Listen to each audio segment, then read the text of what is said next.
tarde, senhoras e senhores. Solicitamos aos presentes que desliguem seus celulares ou os mantenham em modo silencioso.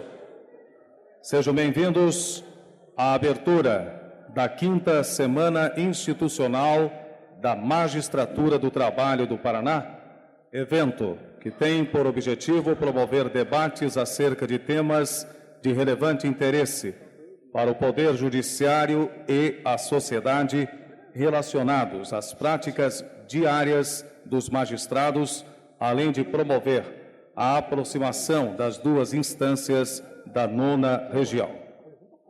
Compõem a mesa diretiva dos trabalhos Suas Excelências, o presidente do Tribunal Regional do Trabalho do Paraná, desembargador Altino Pedroso dos Santos, diretor da Escola Judicial deste tribunal, desembargador Célio Horst Waldraff, presidente da Associação dos Magistrados do Trabalho da 9ª Região, juiz José Aparecido dos Santos. Nosso conferencista convidado, o titular da 13ª Vara Federal de Curitiba, juiz Sérgio Fernando Moro. Este evento é uma promoção da Escola Judicial do Tribunal, com apoio do Programa Nacional de Prevenção de Acidentes de Trabalho, Trabalho Seguro, do Conselho Superior da Justiça do Trabalho e Tribunal Superior do Trabalho e da Amatra 9. Em nome de Sua Excelência, o presidente deste tribunal, desembargador Altino Pedroso dos Santos, agradecemos a presença dos excelentíssimos desembargadores, juízes do trabalho, servidores e convidados. Convidamos os presentes para ouvirem a reprodução do hino nacional brasileiro.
Para a abertura desta quinta semana institucional da Magistratura do Trabalho do Paraná, em cuja programação teremos a comemoração aos 39 anos de instalação do Tribunal, com apoio institucional da Caixa Econômica Federal, anunciamos a palavra de Sua Excelência, o presidente do Tribunal Regional do Trabalho do Paraná, desembargador Altino Pedroso dos Santos. Excelentíssima desembargadora vice-presidente, Ana Carolina Zaina, excelentíssima desembargadora corregedora regional, Fátima Ledra, excelentíssimo desembargador Célio Valdrafe, diretor da Escola Judicial, excelentíssimo juiz José Aparecido dos Santos, presidente da Mátera 9, excelentíssimo doutor Sérgio Moro, nosso convidado desta tarde e homenageado do dia, meus colegas desembargadores, juízes de primeiro grau, servidores, senhoras e senhores, convidados. Coube-me, na condição de presidente, a honra do pronunciamento de abertura desta que é a quinta semana institucional da Magistratura do Trabalho da 9ª Região. Serão 4 dias de oficinas, cursos e conferências organizados pela nossa Escola Judicial, tão bem conduzida por seu diretor, o excelentíssimo desembargador Célio Valdrafe, por seu coordenador, o excelentíssimo juiz Lourival Barão Marques Filho, com o inestimável apoio dos demais desembargadores e juízes integrantes do Conselho Administrativo, bem como dos seus dedicados servidores. As semanas institucionais têm se constituído singular fórum de debates acerca dos problemas enfrentados, seja pelo Poder Judiciário, seja pela sociedade, especialmente nas relações entre capital e trabalho. Problemas esses verificados no passado, repetidos no presente e, ao que parece, tendentes a se replicar e intensificar no futuro. O passado não nos pertence e sobre ele não temos qualquer domínio, assim como o futuro. É o presente que está sob o nosso comando. É o solo disponível para a semeadura que nos dará a colheita do amanhã. Mas quais sementes lançaremos no solo à nossa frente? A nós cabe escolher e plantar, pois da inércia poderá resultar apenas um solo repleto de ervas daninhas. Mas lembremos, o plantio é livre e a colheita obrigatória. Do rico legado de pensamento de Confúcio, destaco a seguinte reflexão: se queres conhecer o passado, examina o presente, que é o resultado. Se queres conhecer o futuro, examina o presente, que é a causa. Este fórum é o solo propício para análise e reflexão sobre o nosso presente, o presente da sociedade brasileira, o presente do Brasil. Quais erros nos conduziram ao cenário atual? O exame do presente permitirá conhecê-los, como bem disse Confúcio. E o futuro? Que futuro queremos? Que futuro teremos? Certamente um futuro em sintonia estreita e direta com nossos erros e acertos presentes. Querendo ou não, somos protagonistas de nosso próprio futuro, atuando no palco do agora. Como magistrados, como cidadãos, como atores sociais, enfim, em cada um desses múltiplos papéis, cumpre-nos escrever nossa parte do roteiro. E justamente neste momento estamos a abrir a primeira página a ser escrita a muitas mãos, nesta quinta semana institucional, com a tão esperada participação de destacadas personalidades em sua área de atuação, cujas presenças honram o Tribunal e engrandecem esse evento. Hoje, em especial, com a conferência a ser proferida por Sua Excelência, o juiz Sérgio Fernando Moro, da 13ª Vara Federal de Curitiba. Logo após o pronunciamento da excelentíssima senhora corregedora regional, desembargadora Fátima, e, por fim, as lições do ilustre professor Christophe Dejoux, especialista em trabalho e saúde mental. Vossa Excelência, juiz Sérgio Moro, faz no presente a leitura do passado do Brasil. Enredos sinuosos e obscuros tornaram-se agora, no presente, compreensíveis sob as atentas lentes com as quais esse passado tem sido descortinado.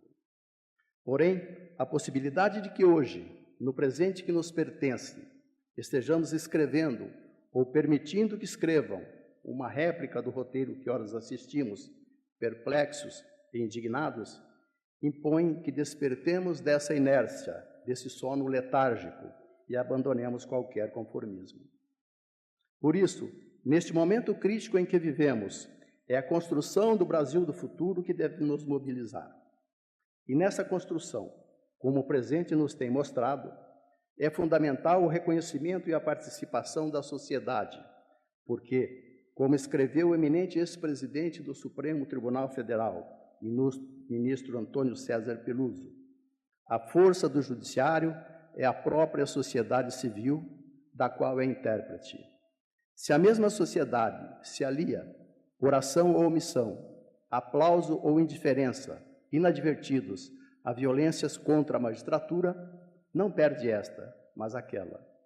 Só é forte o judiciário se a consciência ética e política do povo, em nome do qual atua, o sustente nas decisões e acredite com firmeza que sua salvação histórica só pode dar-se dentro da lei e de acordo com os princípios de sua revelação independente. Confiante no Poder Judiciário e na sociedade brasileira, como forças propulsoras do país rumo ao futuro que queremos, é que declaro aberta esta 5ª semana institucional, desejando a todos os participantes dias de profícuos debates que, por certo, sinalizarão o caminho a ser seguido. Muito obrigado pela presença de todos.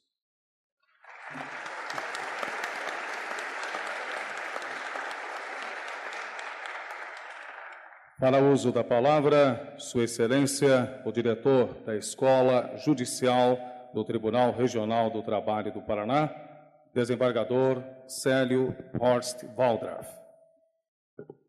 Meus caros colegas, uma boa tarde a todos. Nós inauguramos a 5ª edição da nossa Semana Institucional, que coincide com o 39º aniversário do Tribunal e o 10º aniversário da Escola Judicial.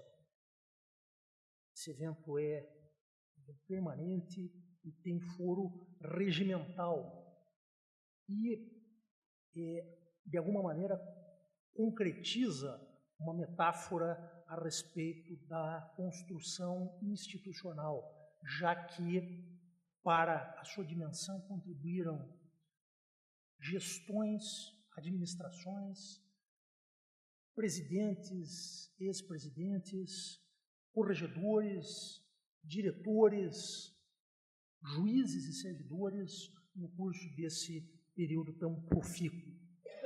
Faço uma referência aos nossos exemplares debates institucionais, como, por exemplo, da 4ª Semana Institucional de 2014, que contou com 84% dos magistrados na 9ª região.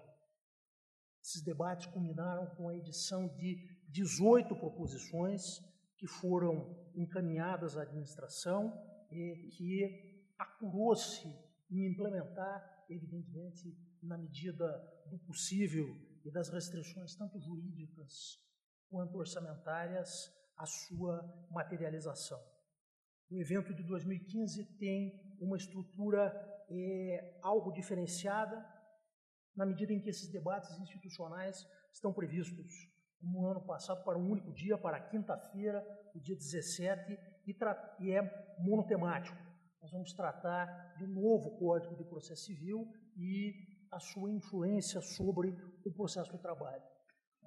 Evidentemente, estamos fazendo referência a esse outro extremo, o extremo final, de um evento que se inaugura com um personagem de renome mundial, inclusive por circunstâncias que devo referir, o caríssimo amigo, referência para a magistratura do Brasil e de todos nós, o professor doutor Sérgio Moro, cujo tema verterá sobre a gestão eficaz do processo, dos procedimentos e da interlocução com os atores sociais.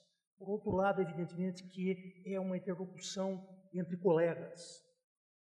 A Escola Judicial, por sua vez, comemora a sua primeira data, a sua primeira década, tentando, na medida das nossas possibilidades, superar o paradigma ortodoxo da mera aula expositiva, o que intentamos e, em alguma medida, conseguimos efetivamente realizar pela consolidação dos eficientes grupos de pesquisa, grupos de estudo, os processos de internacionalização das iniciativas formativas, em temas que verteram desde a prática até a teoria geral do direito. Nós fazemos um especial destaque ao nosso curso intensivo em Common Law, as estruturas e categorias do direito norte-americano, direito do trabalho e teoria geral do processo civil e análise econômica do direito. Professor Sérgio Muro, um curso internacional que foi promovido por essa escola judicial, por este tribunal. Além de convênios, mercê da oportunidade normativa aberta pela Escola Nacional da Magistratura. Vamos assinar nesta semana um convênio com o Programa de Pós-Graduação em Direito da Pontifícia Universidade Católica do Paraná, pioneiro com universidades do nosso Estado. Uma significativa e singular iniciativa, que é uma espécie de joia da coroa, não apenas da escola, mas do Tribunal e da Magistratura do Trabalho do Paraná, é a nossa histórica revista eletrônica. Até o momento foram 43 edições, né, com a metodologia monotemática, cada uma delas tratando de um assunto específico e que se aproxima da notável conta de 1 milhão de consultas, um número absolutamente extraordinário e ímpar em iniciativas dessa categoria. E, nesse segundo semestre, a Escola Judicial oferecerá um total de 15 mil horas de formação, consideradas as horas de curso e os alunos, distribuídos em 50 eventos diversificados e multidisciplinares, partindo da prática e, eventualmente, para a propedêutica e a dogmática. Um leque fortemente diferenciado e sempre nas balizas da obrigação institucional que tem cada magistrado a partir da própria previsão da Emenda Constitucional 45, de 30 horas de formação continuada ou de 40 horas de formação inicial para os juízes em início de carreira no período de vitaliciamento. Essa gestão, especificamente, no primeiro semestre de 2014, ofereceu 156 horas de curso para cada magistrado, para atender às suas 30 horas. Um número que já superou, portanto, a oferta de 5 horas para uma. No segundo semestre, o dobro disso, 308 horas e meia. No primeiro semestre de 2015, 337 horas, para que o magistrado pudesse escolher para cumprir as suas 30 horas. E agora, para o segundo semestre de 2015, estamos prevendo a marca de 342 horas de possibilidades para o atendimento destes requisitos de 30 ou de 40 horas semestrais para os magistrados. Em relação aos servidores, porque essa também é uma tarefa institucional da nossa escola, gostaria de destacar uma sistemática que temos adotado em relação à qualificação pelo ensino à distância, pelo responsivo e acessível ferramenta da plataforma Moodle. Destacamos aqui, por exemplo, o curso em EAD, Direito Previdenciário, Regime Jurídico da Aposentadoria dos Servidores, que foi desenvolvido pela professora Cláudia Salles Viana, realizado por 500 servidores no período de 17 de agosto a 8 de setembro. É esse o caminho que a Escola Judicial trilhou nesses 10 anos e, particularmente, neste biênio. Muito obrigado pela atenção até esse momento.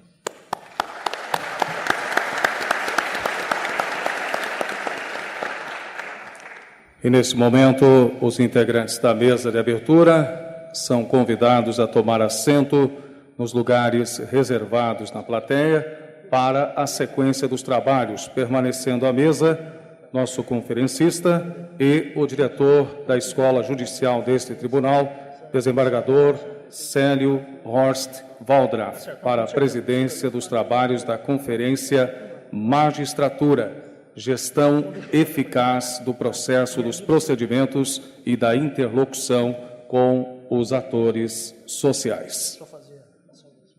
Com a palavra, o presidente da mesa. Meus caros colegas, abrimos a 5ª semana institucional, evidentemente, com chave de ouro, e a metáfora aí é absolutamente válida, na medida em que recebemos um dos personagens mais destacados da história política nacional. O juiz Sérgio Moro conseguiu situar o judiciário num ambiente de instituição política. Mesmo aqueles que eventualmente não simpatizam ideologicamente com os beneficiários de certas consequências processuais da sua atitude, da sua atuação jurisdicional, haverão de reconhecer que esse protagonista coloca o direito num outro patamar de relação com outras instâncias da nossa sociedade. O direito consegue, com personagens dessa dimensão, se equiparar e dialogar de maneira simétrica com a economia, com a política e, eventualmente, até com a ética, e particularmente neste setor. É uma conquista muito característica da modernidade, uma espécie de distinção conceitual entre ética, direito e política. E me permitam destacar só nessa circunstância a diferença que, por exemplo, Maquiavel, na sua obra O Príncipe, faz entre ética e política. A conduta politicamente eficiente não precisa ser necessariamente eticamente correta, a partir daquela leitura, a partir daquele ponto de vista. Essa diferenciação, todavia, não significa dizer que os agentes políticos estão autorizados a proceder de maneira eticamente duvidosa. Maquiavel parece que tinha um projeto político subjacente ao seu texto, que era lograr a unificação italiana, e para isso certas concessões éticas eventualmente poderiam ser feitas. Mas aquilo não era um manual de perversões políticas. O Dr. Sérgio Moro, na sua atuação como magistrado, conseguiu transmitir uma mensagem à sociedade de uma maneira geral e se aurir a uma condição simbólica, destacando que é possível proceder de maneira politicamente eficiente, eticamente correta e juridicamente legítima. Esse triplo anseio, né, procura contradizer um discurso muito frequente no ambiente político de que a sociedade brasileira é cleptocrática, de que é impossível governar sem algum tipo de concessão à corrupção. E esse tipo de discurso que visa afastar a incriminação é tipicamente vitimológico. A culpa, na verdade, não é do corrupto, a culpa, na verdade, não é do agressor, e sim da vítima. Na verdade, os responsáveis por essa necessidade de eficiência política com concessão ética parece ser um discurso extremamente frequente. Diversos dos protagonistas nos inúmeros escândalos que aqui nós assistimos procuravam se inocentar a partir desse tipo de premissa. O que a sociedade brasileira deseja dizer é que, muito pelo contrário, é absolutamente possível governar sem esse tipo de estratagema, ou seja, de que é possível, tá, uma conduta politicamente eficiente e eticamente correta. Mas, mais do que isso, a grande referência a esse propósito é o direito. Né? Se costumava repetir com uma certa estridência que, quando o direito vira as costas para os fatos e para a sociedade, os fatos e a sociedade viram as costas para o direito. Isso não é verdade. Esse discurso, esse mote é precário, tá? E procura diminuir a importância do direito em relação às outras instâncias da nossa sociedade.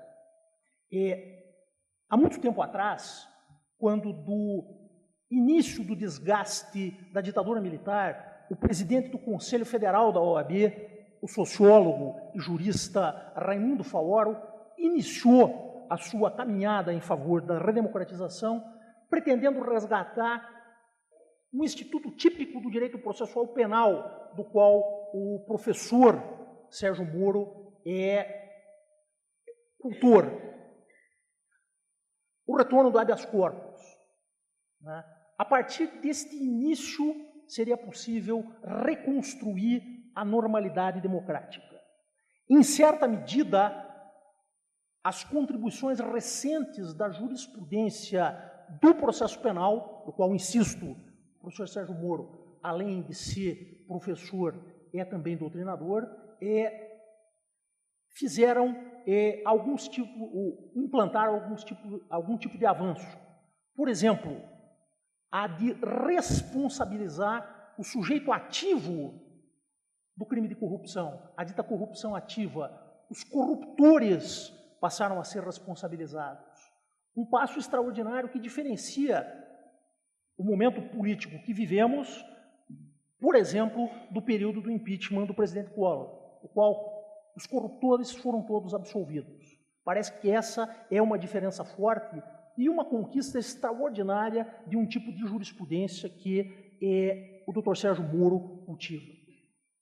Apresento aos senhores este personagem que é o juiz titular da 13ª Vara Criminal de Curitiba, especializada em crimes financeiros. Já atuou em diversos outros processos criminais complexos e destacados. Trabalhou como juiz instrutor no Supremo Tribunal Federal, junto à ministra Rosa Weber, que é oriunda dos quadros da Magistratura do Trabalho. É mestre e doutor em Direito do Estado pela Universidade Federal do Paraná e professor adjunto de Direito Processual Penal da Universidade Federal do Paraná. Autor de livros e artigos especializados, inclusive e especialmente no Direito Processual Penal e na área de crimes financeiros. O professor e colega Sérgio Moro atendeu a esse convite do juiz do trabalho de uma maneira extremamente prestativa e amigável. Saibam que teve que cancelar audiências e acumular audiências para estar presente aqui nesse momento para ser abraçado pelo juiz do trabalho. Aliás, o abraço aqui, evidentemente, é virtual depois das contusões que eu próprio passei. Eu não resisto a uma blague nessas circunstâncias, que ouvi, inclusive, de diversos outros colegas, a este respeito de que vaso ruim de vez em quando quebra. Professor Sérgio, seja imensamente bem-vindo. Tá? O recebemos com orgulho e amizade nesse nosso auditório, nessa nossa semana institucional. A vossa presença marca este evento e o seu início de maneira luminosa e fulgurante. Tem a palavra, doutor Sérgio.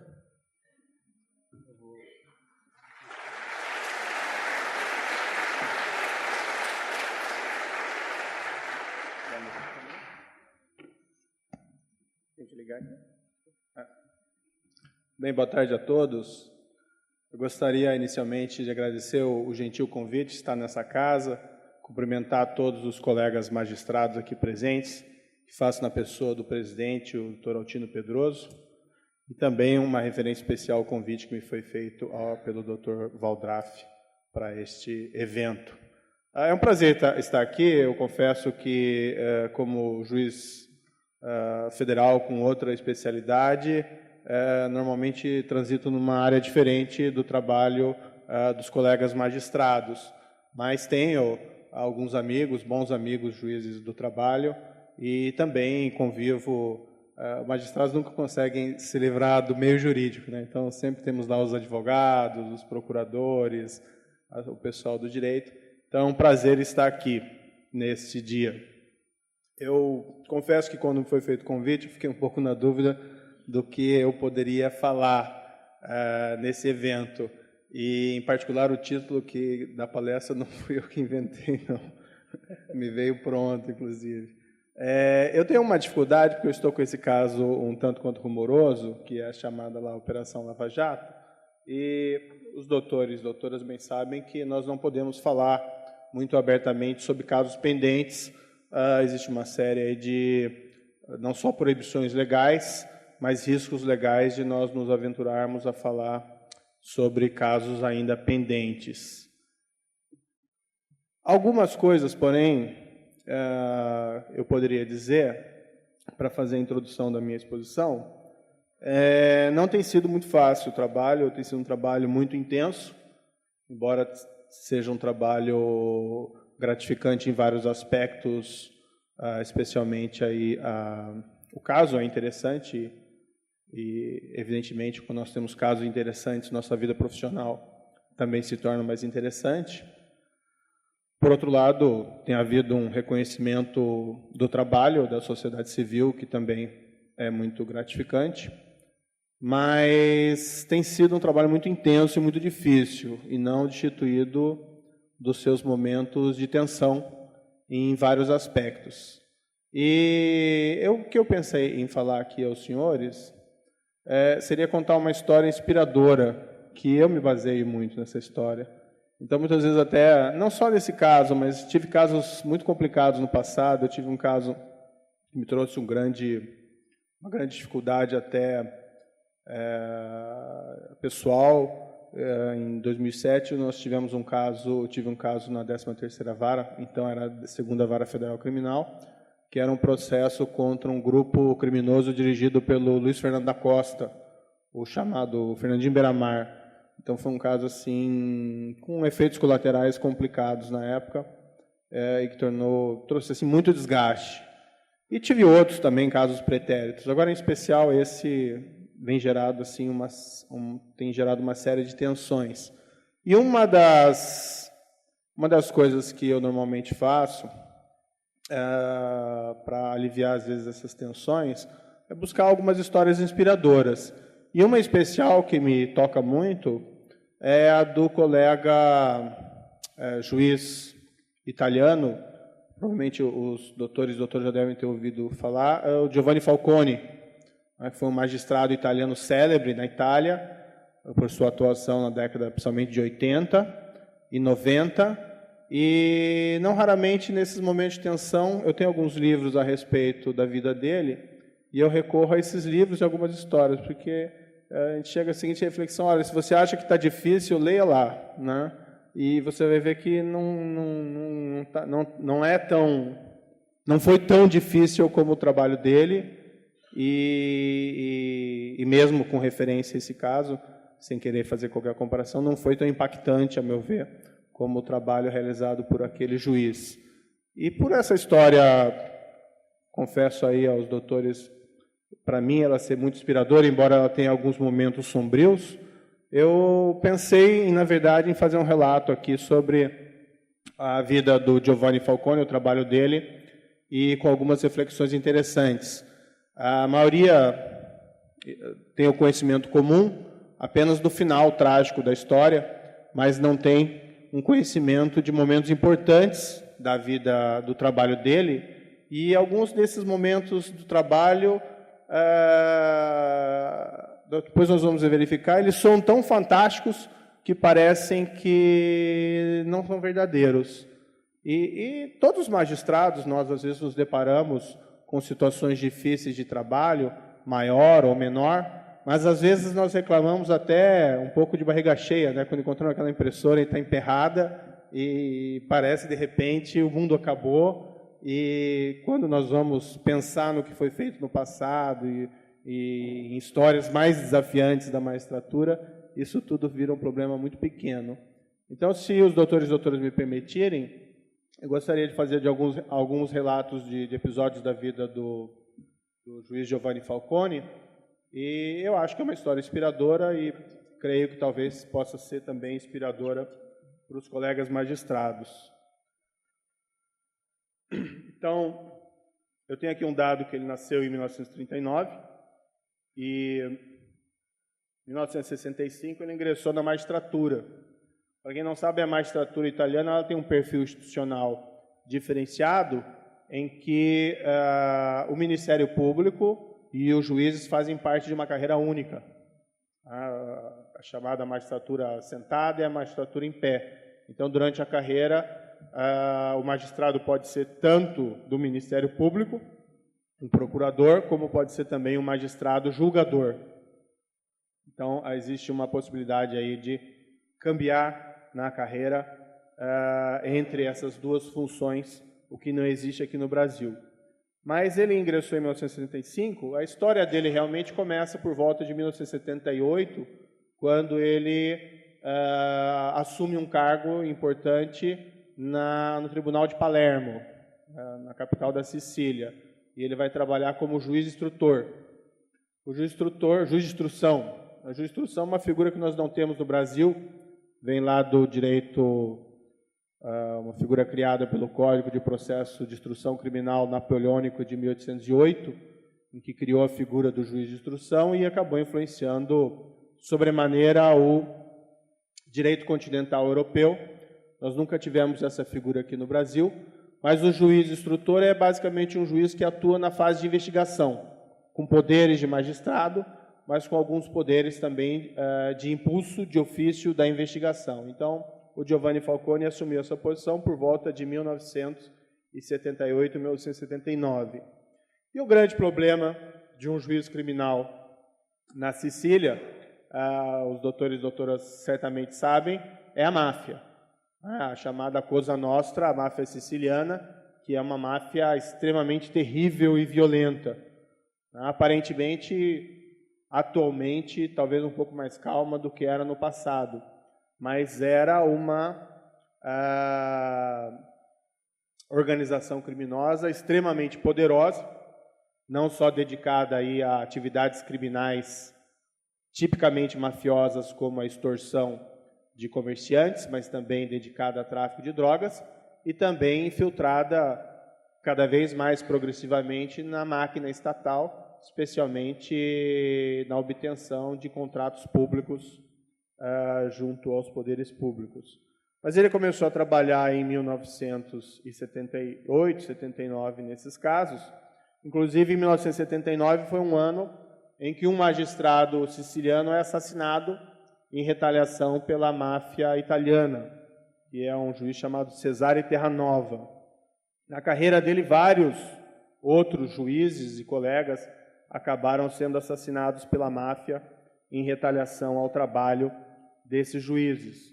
Vou colocar um exemplo aqui. Gaetano Costa era o chefe da Procuradoria da República de Palermo, em época que Giovanni Falcone trabalhou naquele local. O juiz Rocco Timini era chefe dos juízes instrutores de Palermo, era chefe até do Giovanni Falcone. Mas, apesar desses reveses, o trabalho do juiz Giovanni Falcone ele se frutificou e, com o tempo, ele ganhou uma reputação enorme de um juiz muito eficiente na investigação da máfia. Os primeiros sucessos relevantes dele nessa matéria se deram com a utilização da cooperação jurídica internacional. Nós estamos falando aí do começo da década de 80. Embora hoje a cooperação jurídica italiana tenha avançado muito, ainda ela é um instrumento de difícil utilização. Imaginem os doutores e doutoras no início da década de 80. E ele, no entanto, de certa maneira, um dos pioneiros da utilização desse mecanismo de investigação, acabou tendo bons casos criminais em cooperação com a Suíça e também com os Estados Unidos. Teve até um caso, que conta a história, ele trabalhou com aquele Rudolfo Giuliani, que na época era procurador federal de Manhattan, o equivalente a procurador da República de Manhattan, depois veio a ser prefeito de Nova York. Os doutores e doutoras sabem a história. Tiveram um caso bem interessante, que foi chamado Pizza Connection Case, em que eles tiveram processos contra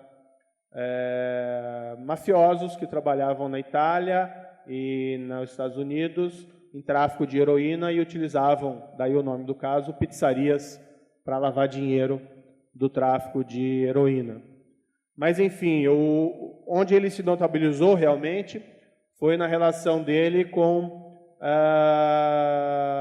um famoso colaborador, um famoso chamado Pentiti, arrependido, que foi o Tommaso Busquetta.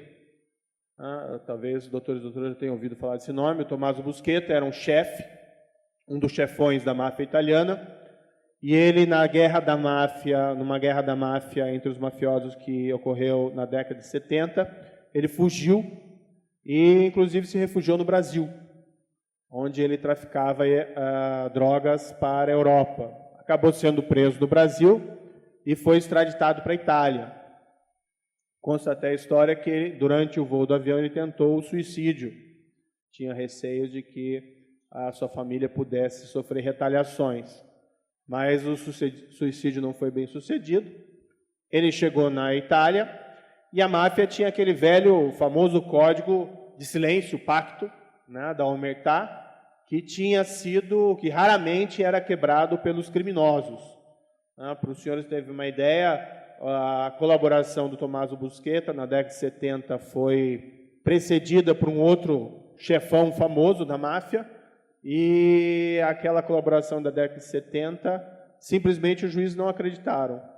E o indivíduo acabou sendo até internado em um hospício, um sanatório. Depois veio a ser morto pelos mafiosos. Ou não acreditaram, ou talvez não quiseram acreditar, não sei. Mas, enfim. E o Giovanni Falcone culminou por obter do Tommaso Busquetta a quebra desse código de silêncio. E a partir do depoimento das revelações do Tommaso Busquetta, acabaram sendo construídos bons casos criminais contra os demais chefes da máfia siciliana, em especial aqueles que eram considerados chefões, que inclusive haviam expulso o próprio Tommaso Busquetta.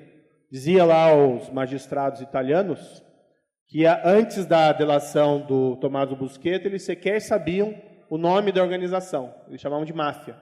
Foi somente após o Tommaso Busquetta que eles obtiveram lá a informação de que os próprios mafiosos se referiam à sua organização como a Cosa Nostra.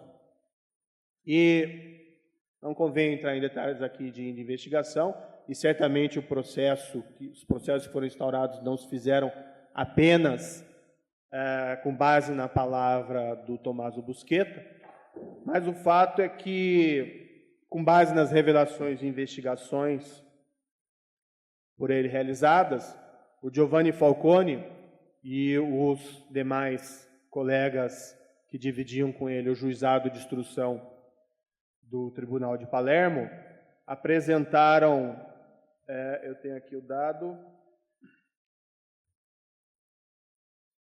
enviaram a investigação, o processo concluído de investigação, para início do julgamento em 8 de 11 de 1985, com 475 indiciados. Isso acabou gerando um problema sério, porque a pretensão era que fossem julgados todos juntos. No fundo, você tinha a máfia siciliana realmente sob o julgamento. E ali havia um problema já logístico, porque não havia um tribunal capaz de comportar 475 acusados ao mesmo tempo. Como consequência, o governo italiano construiu uma corte específica para aquele julgamento.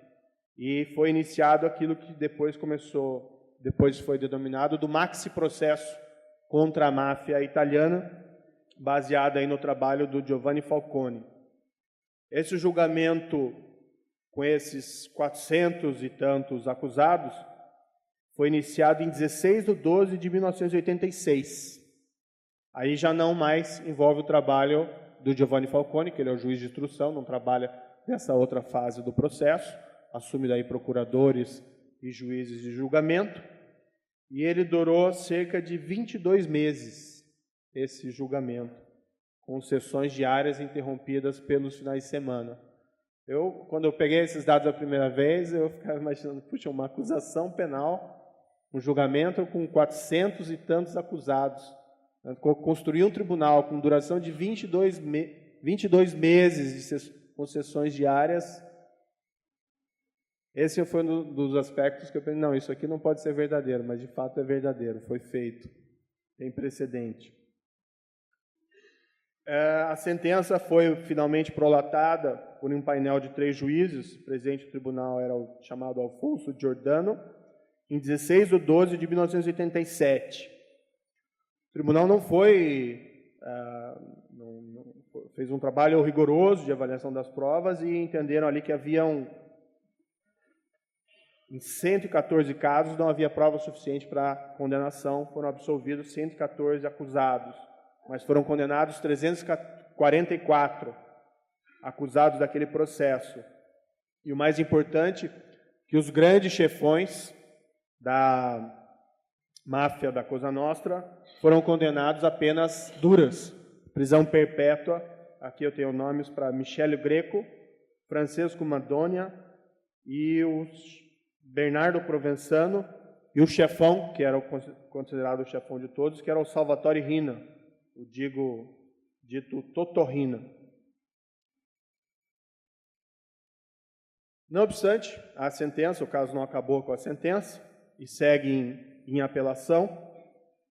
E, embora o sucesso do trabalho do Giovanni Falcone fosse inegável, ele era não raramente objeto de severas críticas por parte, ou eventualmente da imprensa, ou eventualmente, claro que certamente também de muitos elogios e admiração, mas sempre existe aquela crítica, e muitas vezes se faz uma crítica, principalmente a juízes, de excesso de protagonismo judicial.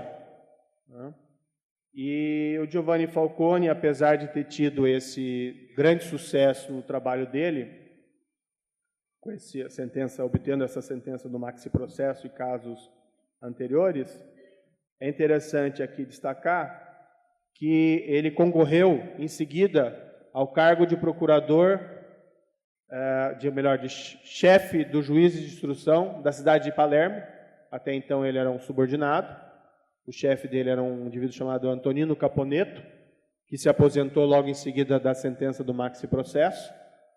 E ele concorreu para esse cargo do Caponetto. E ele era considerado o juiz referência na Itália em relação a processos contra a máfia. E na Itália, na Sicília, em Palermo, o talento principal requerido do juiz criminal seria exatamente a especialidade de processos contra a máfia.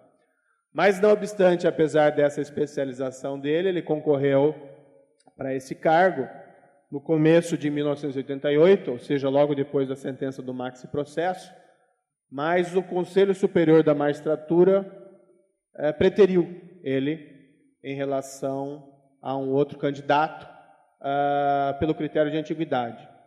O outro candidato, chamado Antônio Melli, era um magistrado mais antigo, mas não tinha experiência em processos contra a máfia e acabou sendo escolhido no lugar do Giovanni Falcone para esse cargo, que gerou um certo impacto da credibilidade do próprio Giovanni Falcone. Por outro lado, seguindo a sentença do maxi-processo, houve apelação, assim como aqui lá existem apelações. Interessante destacar que, em 88, a máfia matou o juiz que era responsável pelo Tribunal de Apelação de Palermo, mas a Corte de Apelação, mesmo assim, acabou confirmando as condenações do maxi-processo, e o caso foi para a Corte de Cassação, seria mais ou menos o equivalente deles ao nosso Superior Tribunal de Justiça, e no primeiro momento, um juiz da Corte de Cassação acaba revendo algumas, eu não sei bem aí como funciona o sistema processual, não sei se eu entendi muito bem essa parte, mas um magistrado, que era o relator do caso na Corte de Cassação, acaba revendo várias das condenações, inclusive algumas das principais condenações, colocando, por exemplo, um dos chefes, o Michele Greco, em liberdade. Era um indivíduo chamado Corrado Carnevale e ganhou um apelido um pouco pejorativo na imprensa, que era o chamado Amassa Sentenza, o matador de sentenças, né, em italiano. Mas a Corte de Cassação, após essas primeiras decisões do Corrado Carnevale, finalmente, não posso explicar aqui os meandros do sistema processual, mas em 30 de janeiro de 1992, a Corte de Cassação restabelece a sentença da Corte de Apelações, ou seja, desconstituindo aquelas revogações anteriores pelo juiz Corrado Carnevale, e acaba confirmando, em sua essência, a sentença do maxi-processo. Não antes também, aqui digo-se o detalhe, em 1991 a máfia também matou o procurador Antônio Scopelliti, que era o procurador da República, junto à Corte de Cassação, que faria a sustentação oral do caso. Voltando lá ao Giovanni Falcone, depois de ele não ter conseguido o cargo de juiz instrutor-chefe do Tribunal de Palermo, ele tentou ser procurador, tentou ir para a Procuradoria da República, ele foi, na verdade, para a Procuradoria da República, para atuar de outra maneira nesses casos, mas depois de uma série de reveses profissionais, que não caberia aqui entrar em detalhes, mas que se iniciaram principalmente com essa recusa da promoção dele, ele acaba pedindo exoneração do cargo de magistrado, em 1991, e vai trabalhar no Poder Executivo, junto ao Ministério da Justiça. E lá no Ministério da Justiça ele consegue um grande apoio do ministro da Justiça na época, um indivíduo chamado Cláudio Martelli, e por conta da influência de Giovanni Falcone, nesse período a Itália começa a adotar uma série de providências normativas importantes contra a máfia, né? E uma das proposições do Giovanni Falcone era que, por exemplo, houvesse uma Procuradoria Nacional Antimáfia, concentrando em Roma uma coordenação desses processos na Itália. Mas a Cosa Nostra, após o julgamento da Corte de Cassação confirmando a sentença no maxi-processo, e considerando que o Giovanni Falcone estava obtendo no Ministério da Justiça normativamente ou em políticas públicas contra a máfia, acaba decidindo, por vez, tomar medidas últimas para se livrar do Giovanni Falcone. E o Giovanni Falcone, em uma visita a Palermo, ele acaba sendo assassinado em 23 de maio de 1992. Ele andava, evidentemente, com escolta e segurança, mas, literalmente, a máfia explodiu a rodovia na qual o carro dele estava transitando. Quando ele saiu do aeroporto de Palermo para a cidade de Palermo, a chamada Via de Capaci, a máfia havia colocado uma grande quantidade de explosivos na própria rodovia, e quando a escolta dele passa, eles explodem a rodovia e acabam vitimando o Giovanni Falcone. Mais ou menos um mês depois, aquele que era o colega principal do Giovanni Falcone, também envolvido nesses trabalhos de uma forma muito intensamente, que era um outro juiz chamado Paolo Borsellino, acaba também sendo vitimado por um atentado à bomba na própria cidade de Palermo. Mas esses atentados, embora lamentáveis, também propiciaram uma reação muito significativa da opinião pública italiana em relação não só à máfia, mas em relação ao fracasso, né, do Estado italiano em perseguir de maneira eficaz a máfia e proteger os agentes estatais envolvidos no combate à máfia. E desde então houve uma certa reviravolta no quadro. A Ilustrada, talvez o evento principal disso, o Totò Riina, que era o chefe, que era o chefão mesmo, o capo de Tuticap, ele foi condenado no maxi-processo, mas ele estava foragido, né, e simplesmente não era encontrado, embora as investigações posteriores revelavam que ele morava no centro de Palermo, mas ele nunca era encontrado. E ele acaba sendo preso depois dos atentados ao juiz Falcone e ao juiz Paulo Borsellino. Então, como eu disse, embora essa história tenha um quê de trágico, né, mas eu confesso que, não sei se certo ou erradamente, mas não raramente em momentos de dificuldade da magistratura, eu faço a releitura de trechos da história do Giovanni Falcone, com aquela perspectiva, olha, se você acha que está difícil, né, veja aqui o que foi feito, as dificuldades, o buraco que o juiz se encontrava e, não obstante, né, o atentado final eficaz, as conquistas e o que se obteve em matéria de processo contra a máfia na Itália, de um quadro de praticamente total impunidade da máfia siciliana, com exceção de pontuais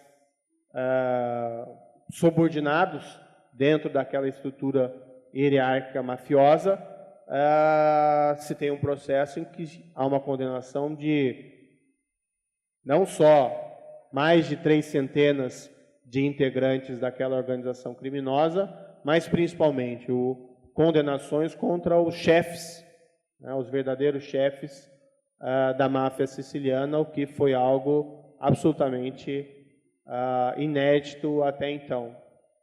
E quando a gente fala em, como foi colocado no texto, em gestão de processo, às vezes tudo é uma questão de perspectiva. Então, esse próprio caso, imaginam-se as dificuldades que existiram para que um processo, esse maxi-processo, chegasse ao seu bom termo dentro de uma estrutura processual italiana que nós conhecemos um pouco de longe, mas nós nos inspiramos muito dela e nós sabemos que ela normalmente não é nada eficiente, né? É uma justiça muitas vezes com um perfil burocrático como a nossa, não necessariamente eficiente, especialmente nesses processos contra figuras poderosas. E o último ponto, quem quiser se aprofundar nessa história, tem um livro muito bom, que é escrito por um jornalista norte-americano, que é chamado Alexander Stile, tem um livro chamado Excellent Cadavers. Cadáveres Excelente, o título é um pouco tétrico, mas ele basicamente se reporta a esses casos de assassinatos de figuras ilustres pela máfia e as sucessivas reações que o Estado italiano tinha quando aconteciam essas mortes excelentes.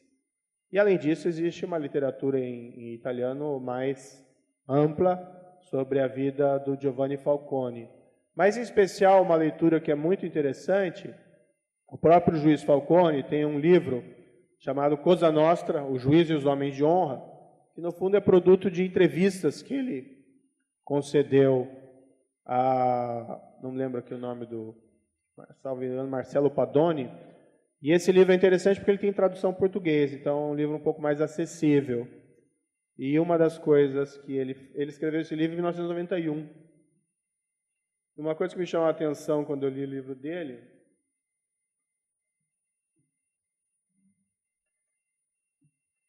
até o parágrafo final do livro dele, e ele fala muita coisa no livro sobre estratégia, sobre modo de atuação eficaz, a necessidade que as instituições realmente funcionem, que não basta só as leis, precisam lá os magistrados aplicarem as leis, né, por mais que se possa defender a necessidade de alteração da legislação para ela que se torne mais eficiente, mas ainda assim existe uma legislação que muitas vezes é nulificada por determinadas interpretações, mas o trecho final da obra dele é muito interessante, do texto dele, e ele falou o seguinte, nesse último parágrafo, ele fala o seguinte: morre-se geralmente porque se é só, ou porque se entrou num jogo maior do que suas possibilidades.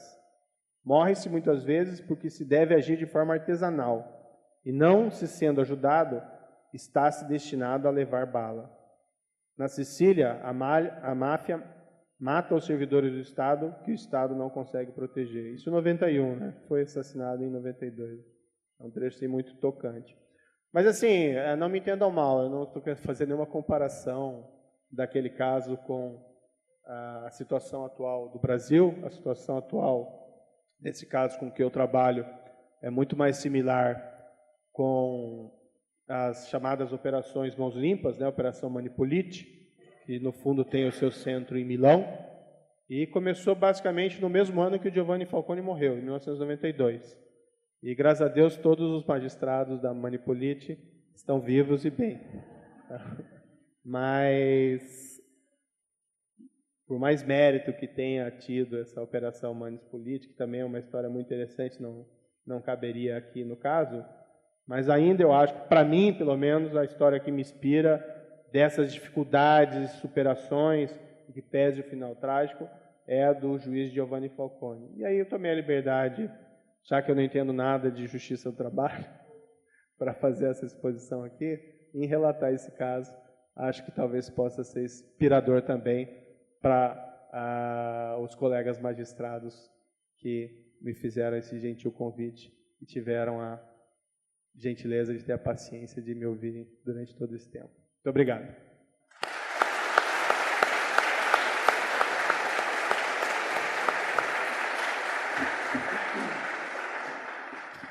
Meus caros, eu quero fazer 2 registros.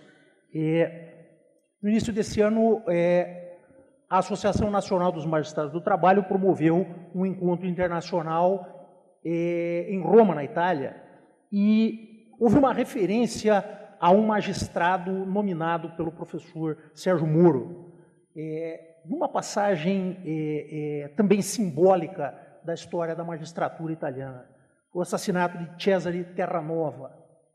E naquele momento, quando ocorreu o atentado, o repórter muito talentoso, com um senso dramático muito forte, fez uma foto que circulou o mundo naquele tempo. Uma foto que foi feita numa angulação diferente do cadáver a partir do meio-fio, em que se destacava, né, uma corte longitudinal, os sapatos da vítima, né, cujas solas estavam perfuradas e tão gastas. Era um juiz humilde e que tinha dificuldades, inclusive, para gastos pessoais. Essa foto, como lhes disse, circulou o mundo e teve um impacto muito profundo na própria Itália em relação às condições tanto de vida quanto institucionais dos magistrados. Essa referência, inclusive, foi feita para nós outros no Conselho da Magistratura Italiano, que é o órgão que conduz os destinos do judiciário naquele país. Por outro lado, eu quero também registrar com imenso orgulho, com muita honra, a presença da doutora Rosângela Moro, a esposa do nosso palestrante. Eu venho do interior e nós temos uma máxima, que o indivíduo, quando traz a esposa, vai falar muito sério. Na pessoa da doutora Rosângela, eu quero, na verdade, homenagear todos os cônjuges de magistrados que sabem o ônus que é esse tipo de atividade, né? Inclusive a minha esposa, que particularmente neste momento acaba por ratificar um daqueles votos que fez no matrimônio, na saúde e na doença, né? Particularmente neste momento. E a doutora Rosângela, melhor que ninguém, sabe esse tipo de peso que carregam todos os nossos cônjuges e familiares que, enfim, de alguma maneira também homenageamos neste momento. O doutor Sérgio generosamente vai atender algumas perguntas, sempre com as restrições, tanto nossas do horário, quanto particularmente de Sua Excelência, que deve ter algum tipo de depoente honorável a ser ouvido lá na sua 13ª Vara Criminal. Então, rapidamente, aqueles que pretendam fazer indagações. Doutor Cícero, estava com uma pergunta pronta, já na lapela, né, e chegou a imprimi-la para inquirir o doutor Sérgio Moro.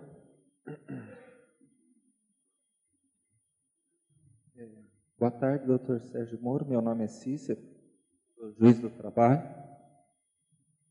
Não, eu só queria fazer uma pergunta, porque chama atenção o fato de que hoje, vamos dizer assim, conceitualmente falando, vamos dizer assim, no sentido de repassar esse passado no nosso presente, não existe ninguém acima da lei. Acho que é significativo que o 9º homem mais rico do Brasil hoje esteja preso. Não pelo fato da riqueza, mas pelo fato de ninguém estar acima da lei. Pergunto. Existem correntes de juízes que defendem, por exemplo, que algumas pessoas estão acima da lei. Por exemplo, um estudante que invade a reitoria para depredar o patrimônio público. Você acha que deveria haver algum tipo de exceção conceitual para quem está acima da lei ou não?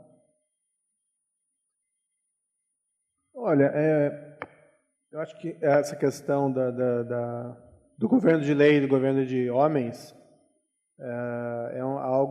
uma conquista do Estado de Direito. Para alguns países remonta ao século XIX e toda uma discussão em cima disso. Agora, é um processo, né? Não é algo dado, é algo a ser conquistado. Como juiz, a nossa obrigação é julgar segundo a lei, segundo as provas, segundo o fato, apenas isso, independentemente de quem for o processado, né? No caso do juiz criminal, se for para absolver, tem que ser um juízo absolutório; se for para condenar, tem que ser um juízo condenatório. Nós falamos muito de direito constitucional, eu gosto muito de estudar direito constitucional, eu inclusive me incluo como direito constitucional, e nós falamos em interpretação do direito constitucional, mas muitas vezes nos falta a lei, né? E essa questão da aplicação igual e abstrata da lei, ela é uma questão, de certa forma, até constitucional. Então, nós estamos, não vou dizer numa etapa anterior, porque isso, mesmo nos países mais avançados, isso também é um processo, nunca é uma garantia dada. Agora, existem situações pontuais assim que realmente eu fico com dificuldade de dar uma opinião concreta, mas o cerne da democracia, o cerne da república, é essa noção de que a lei está acima de todos. Não que nós vamos endeusar a lei ou pensar que a lei não tenha problemas, mas que nós não temos ela à nossa disposição. Então, essa percepção, tanto da parte dos governantes como da parte dos governados, é essencial para a nossa sociedade livre, vamos colocar assim.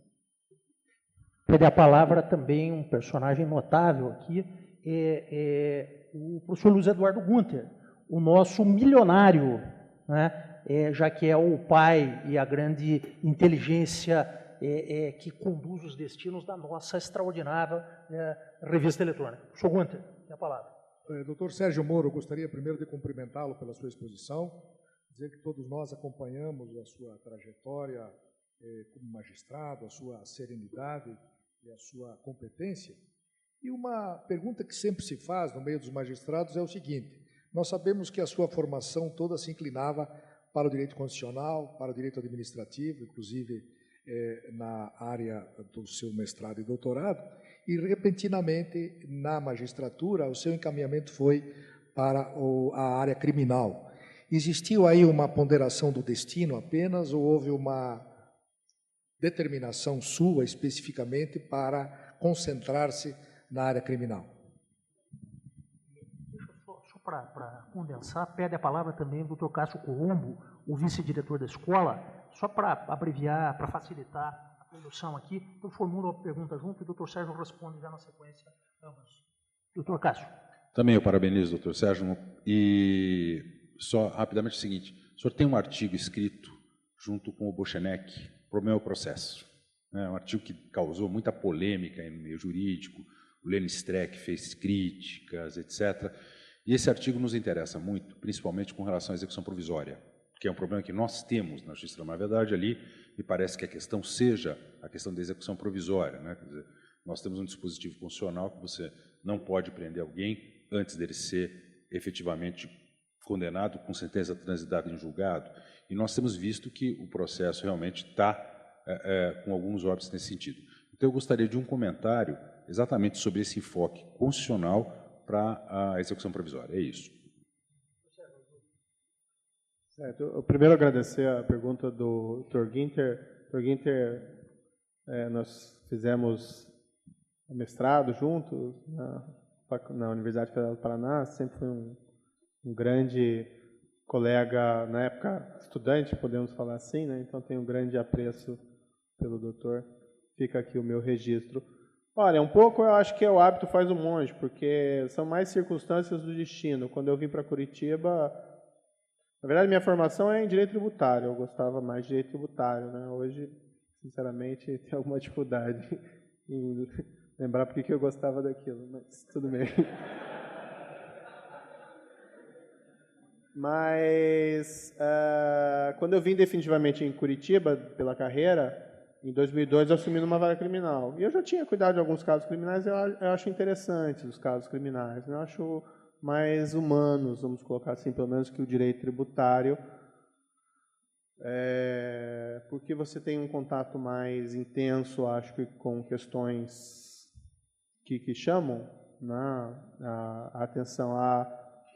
O juiz reclama muito de fazer audiência, eu me incluo, às vezes eu fico cansado também de fazer audiências, tem uma até às 4h30 que é o preço que tem que fazer, mas é interessante esse contato humano, não é só abstrações, como muitas vezes o direito tributário, mas não era a minha formação da faculdade, mas aquela história, desde 2002 eu estou em processos criminais, né, tem aquele famoso ditado que até burro aprende, né, de tanto repetir, e claro, se vai também daí se vai estudando e se vai se aprofundando também na dogmática relativa a esses casos. É muito importante, para esses casos em geral, envolve normalmente lavagem de dinheiro, então a referência ao direito comparado é muito boa, né? Então acho que é bem interessante. Às vezes fugir de algumas armadilhas do pensamento jurídico brasileiro. Não que não tenhamos boa doutrina, temos boa doutrina, temos boa jurisprudência, mas às vezes o direito comparado, e às vezes até esses casos reais, nos mostram que se pode fazer coisas diferentes, se pode pensar diferente. E até aí me veio a resposta também ao gancho do Dr. Cássio. Tem uma percepção na justiça, e eu acho que isso é válido de certa maneira, também para a Justiça do Trabalho, não se pode ter uma estrutura judiciária eficiente com 4 instâncias de julgamento. Isso é algo delirante, né? E os nossos tribunais superiores, que eram para ser tribunais com uma competência sobre um número de casos limitados, cujo papel seria mais de formatar jurisprudência e não julgar casos concretos, hoje, eu não sei exatamente a situação do TST, mas isso é muito verdadeiro no STJ e no STF, eles têm uma crise de hipertrofia, em que os casos vão e não saem, né? Claro, parte sai, mas são tribunais que não estão estruturados para julgar aquela grande quantidade de casos. E os casos não serem resolvidos pela inércia, além do problema da morosidade, no processo penal existe um agravante, que o curso da prescrição no direito brasileiro ele corre mesmo durante o processo. Então, não raramente, esses casos complexos, e os casos complexos têm uma tendência de ser julgados mais vagarosamente, porque, evidentemente, eles dão mais trabalho. Eu não estou falando dos tribunais superiores, estou falando de todas as instâncias. é muito ruim os resultados nos processos criminais para esses crimes complexos. Então, a Associação dos Juízes Federais fez uma proposição para que, após um julgamento em segundo grau, em corte de apelação, se possa já, para crimes graves, já se decretar a prisão e iniciar o cumprimento da pena, com a possibilidade do Tribunal Superior, havendo plausibilidade do recurso, suspender aquela execução. O erro que nós entendemos na nossa legislação atual é que a simples interposição suspende a execução do julgado. E ainda que se diga nonsense dentro do recurso, ele acaba obstaculizando o final dele. E eu, vou falar muito francamente, se eu fosse um condenado criminal e eu soubesse que enquanto eu recorrer eu não sou preso, eu falaria, meu advogado, recorra, recorra e recorra. E aí se encontram aquelas patologias muito comuns no STJ e no STF, que são lá, embargos de declaração, no embargo de declaração, no embargo de declaração, no agravo regimental, no agravo contra o não de recebimento do extraordinário. Até tive essa convocação no Supremo Tribunal Federal e me deparei com vários casos desses. Esse em particular, não lembro aqui o número, eu tinha esse dado separado, mas eu não trouxe. É um recurso extraordinário que não foi recebido onde foi interposto, houve um agravo de instrumento. O processo chegou em 2009 ao Supremo Tribunal Federal e após sucessivos embargos, declaração e agravos regimentais, em 2013, 3 anos, ele passa até finalmente ter uma decisão dizendo que ele não é admissível. Já não era admissível lá atrás. Então, assim, nós não podemos ser bobos e achar que isso não acontece, que essas brechas da legislação não são utilizadas. Nós temos que eliminar essas brechas. Se afirma que poderia haver alguma incompatibilidade com a presunção de inocência, mas assim, a presunção de inocência no processo criminal, ela tem 2 vertentes. Uma delas é probatória, no sentido, olha, você só condena se você tem certeza. Ou utilizar a fórmula lá anglo-saxã, se você tem uma prova acima de qualquer dúvida razoável. Isso não tem nada a ver com recursos, isso é uma questão probatória.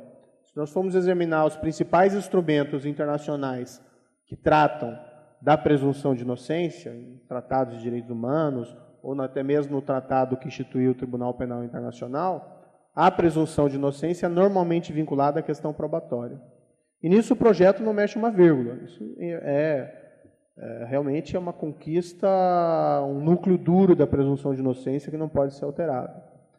Agora, quanto ao efeito de recursos, aí já é um pouquinho diferente. É certo que a prisão tem que se seguir o julgamento, mas não necessariamente o último julgamento. Pode ser a partir do primeiro.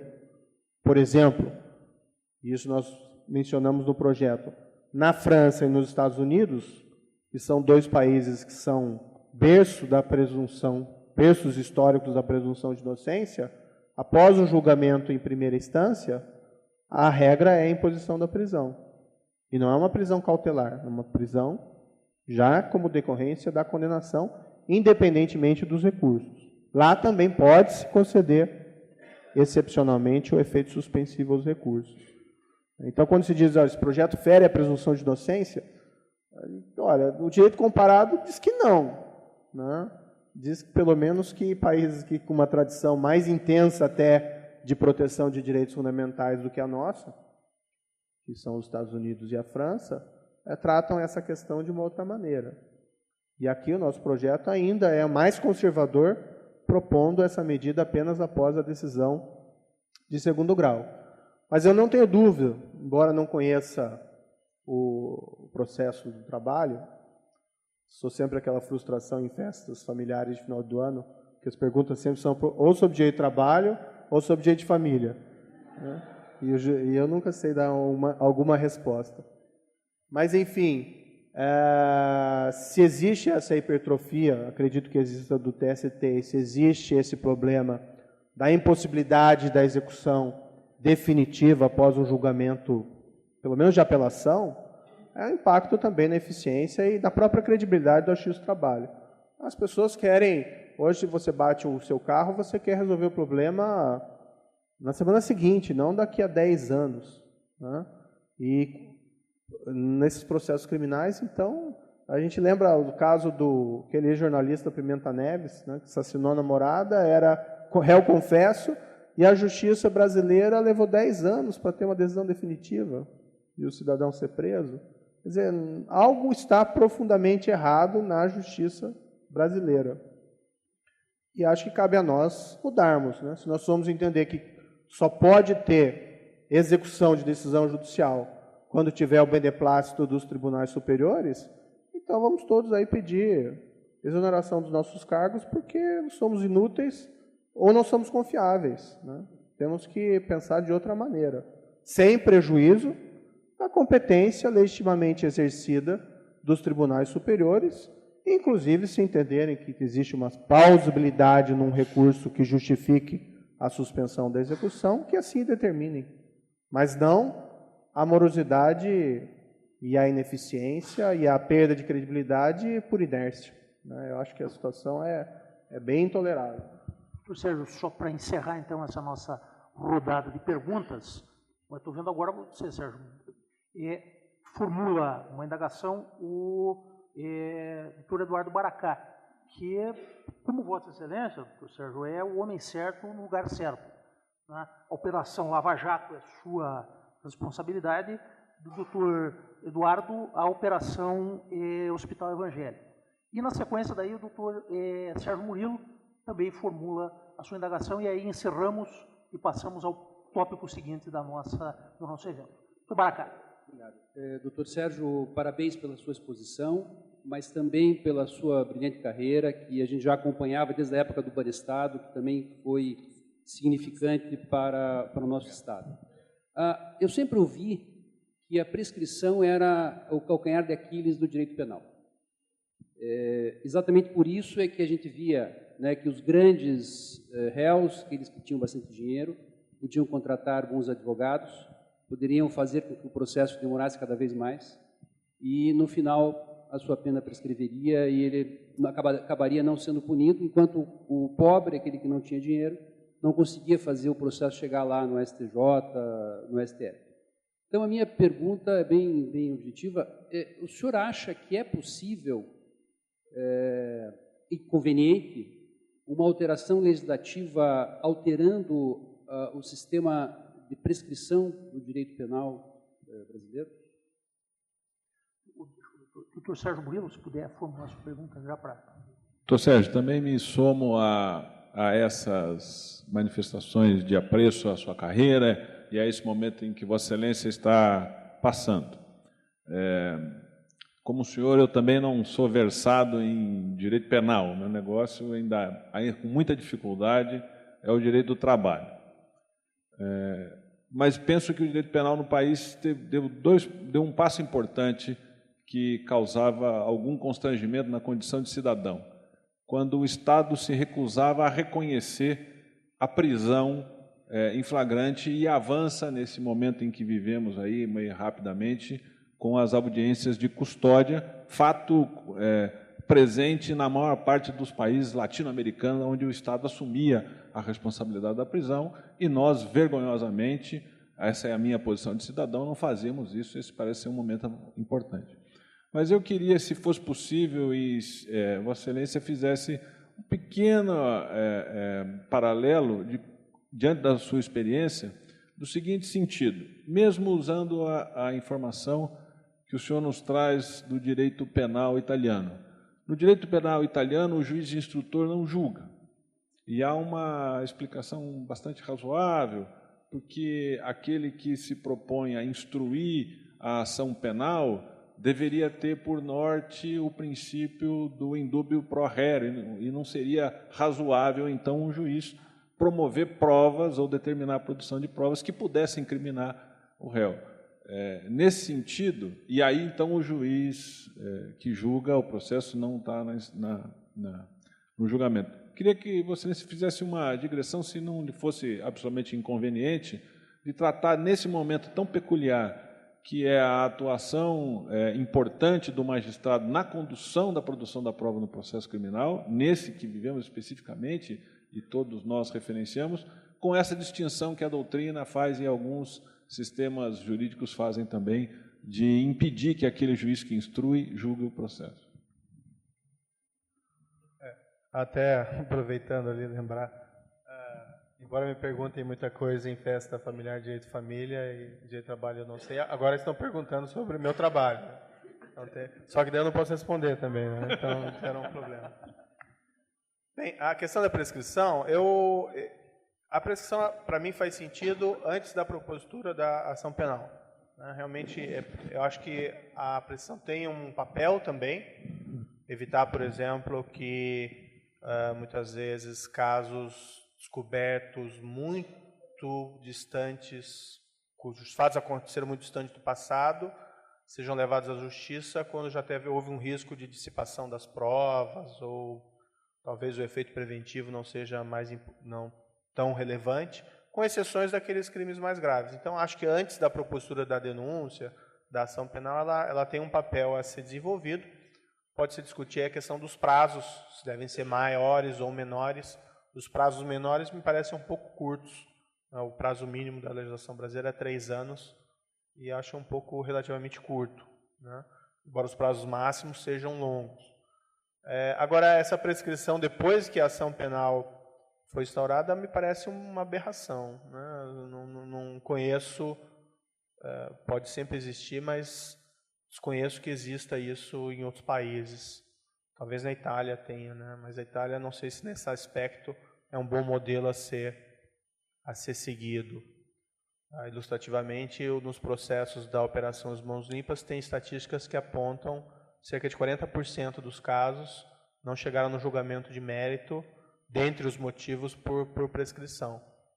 Então, sim, eu defendo que se mude também a lei, mas não tenho nenhum projeto no momento concreto. Mas isso não é uma coisa muito difícil de ser apresentada. Agora, o meu foco é apoiar a JUF, e é um projeto da JUF, não é meu, naquele processo da execução em segundo grau. Porque, independentemente da prescrição, o problema não é só a prescrição, o problema é a morosidade. Então, é preciso que seja mais rápido, os processos sejam mais rápidos e mais efetivos. Na questão do juiz instrutor, nós nunca tivemos esse modelo aqui no Brasil, né? E o juiz instrutor, na verdade, ele trabalha numa fase de investigação. Ele faria mais ou menos o papel que hoje faz um delegado de polícia, com a diferença que ele tem poderes de magistrado, certo? Então, a França é um país que ainda utiliza esse modelo do juiz de instrução, embora não aplique, ele normalmente não seja aplicado a todos os casos, normalmente só aqueles casos mais complicados. E depois você tem os juízes da fase de julgamento. Mas as provas são também produzidas durante a fase de julgamento. Então, por exemplo, aquele processo, o maxi processo, o juiz de instrução, o Giovanni Falcone e seus colegas apresentaram o material probatório para iniciar o processo da fase de julgamento, foi feita a acusação em cima dele, e aí inicia a fase de julgamento, daí são ouvidas testemunhas, daí são produzidas provas de julgamento, e eles julgam. Então, o juiz julgador, ele colher as provas nesse sentido, presenciar a sua produção, isso é algo que também existe na Europa, né? E isso é essencial para a formação da própria convicção. Tá? Agora, é diferente do que faz o juiz de instrução, que trabalha numa fase mais de investigação. Agora, no modelo brasileiro, nós não temos esse juiz de instrução, né? Eu lembro que esses tempos eu li um artigo na Folha de São Paulo, em que um advogado me criticava, criticando das minhas iniciativas e probatórias, e que eu fiquei pensando, mas qual foi a minha iniciativa probatória em concreto? Até porque esse caso é muito rumoroso, o juiz tem poderes de instrução de ofício, isso deve ter também no Justiça do Trabalho, e o juiz criminal também tem, isso não é nenhuma extravagância, os juízes do Tribunal Penal Internacional têm, o juiz de julgamento francês tem, não o juiz de instrução, o juiz de julgamento italiano tem. Alguns países não têm essa tradição do juiz ter iniciativa probatória residual, certo? Mas mesmo o juiz brasileiro tendo, eu, particularmente nesse caso, eu tenho adotado uma postura mais passiva, realmente, em aguardar essa produção, esses requerimentos probatórios das partes, para daí sim apreciá-los. Então, concordo que o juiz de instrução não deve ser o juiz de julgamento, mas instrução na fase de investigação. E é aquele juiz de instrução europeu que tem iniciativa investigatória, o que não é o modelo nosso. O juiz criminal na fase de investigação, ele atende requerimentos das partes. Então, por exemplo, uma interceptação telefônica, eu decreto, mas se houver um requerimento. Uma prisão, eu decreto, ou indefiro, mas se houver um requerimento. Então, às vezes a nossa doutrina, e sem a doutrina brasileira, mistura umas coisas assim que não tem nada a ver, né? Eu vejo alguns livros de doutrina falando que o juiz que instrui não pode julgar, baseando-se no sistema europeu, em que você tem um juiz de instrução com iniciativa, que é uma espécie de um delegado com poderes de juiz. E o juiz de julgamento é outro. Mas é um contexto que não existe no Brasil. Então, enfim, há uma certa confusão conceitual nessa matéria. Quando se aprofunda um pouquinho no exame desses modelos, a situação é diferente. Mas, em tese, eu concordo com o doutor. O juiz que instrui, se ele é um superdelegado na fase de investigação, não pode ser o juiz que julga. Mas não existe isso no direito brasileiro. E nesse momento, o TRT do Paraná procede à outorga da medalha da Ordem do Mérito Judiciário do Trabalho da 9ª Região, denominada Ordem das Araucárias, ao excelentíssimo juiz Sérgio Fernando Moro. Convidamos os excelentíssimos desembargadores que integram a administração do tribunal e a excelentíssima desembargadora Nair Maria Lunardelli Ramos, autora da indicação, para homenagem, para virem à frente da mesa para a outorga em companhia do excelentíssimo diretor da Escola Judicial.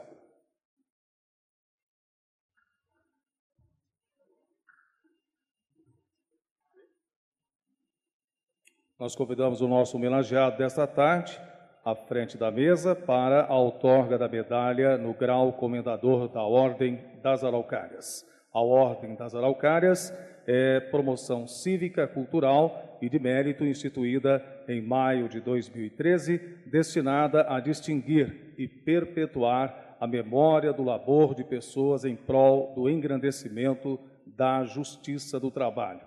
Convidamos a autora da indicação, Sua Excelência, desembargadora Nair Maria Lunardelli Ramos, a realizar a imposição da insígnia correspondente à Sua Excelência, o juiz Sérgio Fernando Moro.